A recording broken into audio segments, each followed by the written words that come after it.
সম্প্রতি সারা দেশের মতো নওগাঁয়ও বারবার ভূমিকম্প অনুভূত হওয়ায় নওগাঁ পৌর কর্তৃপক্ষ গত নভেম্বরে পৌর এলাকায় নতুন করে ৪৩টি ভবন ঝুঁকিপূর্ণ তালিকা করেছে।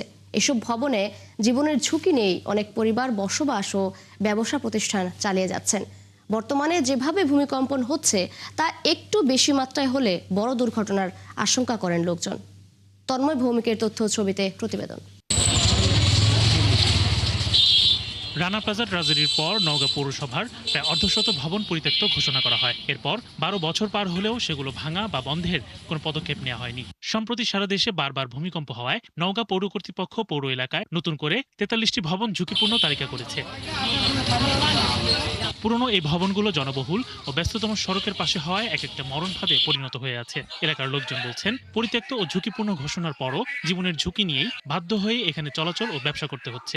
আগে এটা পরিত্যক্ত ঘোষণা করা হচ্ছে, প্রায় ৬-৭ বছর হয়ে গেল, কিন্তু এখানে ঘোষণা করার পরেও এখন পর্যন্ত এর ব্যাপারে কোনো সংস্কার বা ভেঙে আবার নতুন করবে এরকম কোনো উদ্যোগ আমরা দেখছি না। কেন্দ্রীয় বাস টার্মিনাল বহুত দিন আগে পরিত্যক্ত ঘোষণা করেছে, কিন্তু কোনো মতে হয় না এবং রড ওয়া সিমেন্ট সম্পূর্ণ ধসে পড়ে যাচ্ছে। খুব আতঙ্কের মধ্যে আছে এই বিল্ডিংটা নিয়ে।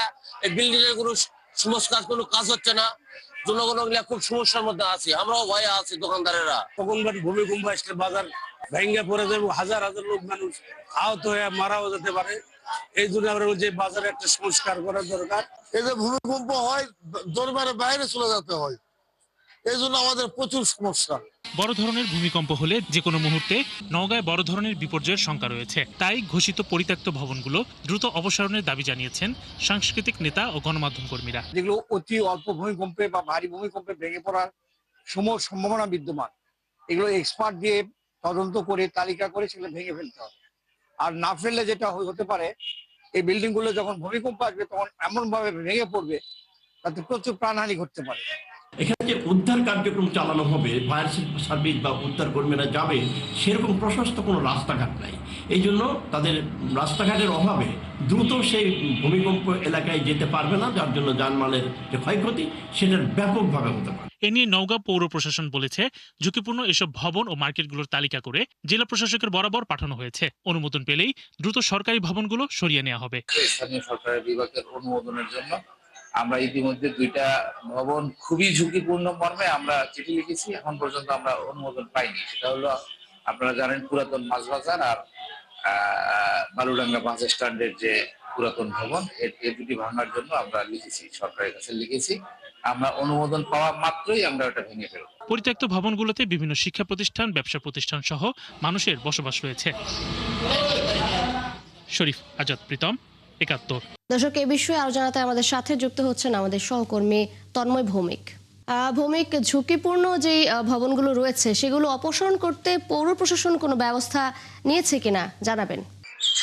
ধন্যবাদ তৃষা। আপনাকে জানিয়ে রাখি, রানার প্লাজা ট্র্যাজেডির পর, অর্থাৎ প্রায় ১২ বছর পার হয়ে গেল, সেই ট্র্যাজেডির পর কিন্তু যে তালিকা করা হয়েছিল তখন ৩৪টি ভবন, সেই ভবনগুলো সেই তালিকা করাই রয়েছে। তারপরে কিন্তু প্রশাসন বা জেলা প্রশাসনের পক্ষ থেকে এইগুলো ভাঙ্গার বা কোনো অপসারণের কোনো উদ্যোগ নেওয়া হয়নি বা বন্ধ করা হয়নি, শুধু নোটিশ করা হয়েছে, অর্থাৎ তালিকা দেওয়া হয়েছে একটা পরিত্যক্ত ভবন এই পর্যন্ত সীমাবদ্ধের মধ্যে রয়েছে। আজকে ১২ বছর হয়ে গেল, সেখানে সেগুলো অপসারণ করা হয়নি। এবং সম্প্রতি যে কয়েকটি ভূমিকম্পন হয়েছে সারা দেশের মতো নওগাঁতে অনুভূতি হয়েছে, সেখানে কিন্তু মানুষের মধ্যে কিন্তু আতঙ্ক কিন্তু রয়ে গেছে। আর আপনি জানেন যে এই যে ভবনগুলো রয়েছে, সেই ভবনগুলো অধিকাংশই অপরিকল্পিত এবং ঝুঁকিপূর্ণ রয়েছে। অর্থাৎ সেটা প্রায় ব্রিটিশ আমলের প্রায় ১০০, ১৫০, ২০০ বছর পর পুরাতন কিছু ভবনগুলো রয়েছে। সেই ভবনগুলোতে মানুষ কিন্তু এখনো বসবাস করেন, ব্যবসা প্রতিষ্ঠান চালান এবং শিক্ষা প্রতিষ্ঠান চালান।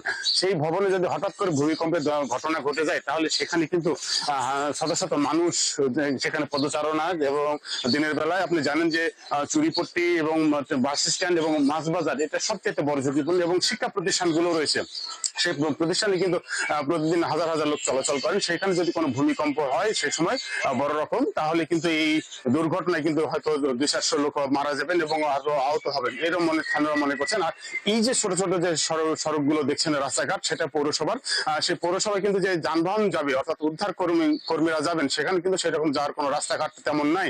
এছাড়া আবার আপনি জানেন যে নওগাঁ ফায়ার সার্ভিসের যে উদ্ধারের যে আধুনিক যন্ত্রপাতি, যে এই দুর্ঘটনার পর যে অপসারণ বা মানুষকে উদ্ধার করা বিপদ আপদে, সেগুলো কিন্তু উদ্ধারের কোনো যন্ত্রপাতি নেই। তাই অনেকে দাবি জানিয়েছেন যে সরকারের কাছে যে এই যে আধুনিক যন্ত্রপাতি অর্থাৎ ভূমিকম্প থেকে বা দুর্ঘটনা হলে, ভূমিকম্প ধসে গেলে সেগুলো উদ্ধার করতে সৃষ্টিকর্তার উপর বিশ্বাস রেখে এই আধুনিকের দিকে এগিয়ে যেতে হবে, না হলে পরে এই যে মানুষের যে হতাহত সংখ্যা কিন্তু বৃদ্ধি পাবে। ধন্যবাদ তৃষা। তন্ময়, ধন্যবাদ আপনাকে যুক্ত হবার জন্য। আমরা আশা করছি যে প্রশাসন দ্রুতই এই বিষয়ে ব্যবস্থা গ্রহণ করবেন। দর্শককে যুক্ত ছিলেন সহকর্মী তন্ময় ভৌমিক।